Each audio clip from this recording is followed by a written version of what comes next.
ambaye toka amezaliwa tumboni mwa mama alikuwa hajiwezi.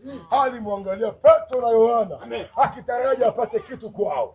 Petro akamwambia, sikia, sisi hatuna pesa wala hatuna magari. Ndio. Kile tulicho nacho. Ndio baba.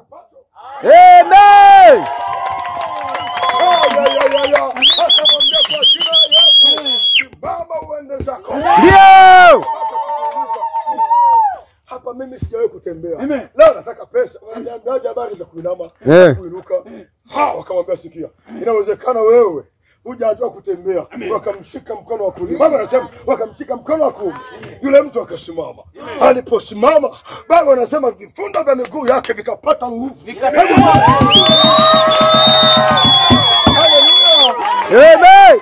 Unaelewa sasa? Amen. Nami nimekuja mahali hapa kushika mkono wa kwako. Wewe mwana imani kuu. Ndio. Uko chini ya baba yetu mzuri. Ndio baba. Kuja kushika mkono ukasimame. Amen. Kushika mkono wako. Amina. Unaelewa sawa sawa? Amen. Hebu ambia jirani, inuka tena. Inuka tena. Hata mkada ule mahali hapa, kila lilokuwa baya juu yako nikawapate wao. Amen. Inuka mahali hapa, watakwambia adui yako amenyosha majibu, amekubali uishi. Kila kesi yako Baba, watakwambia imefutika tena. Inaondoka na kuhani wa Bwana amesema, hata kama ishasema hauwezi kupitia madhabahu hii natamka, ni zamu ya kuinuka tena. Inuka ukapiga adui zako.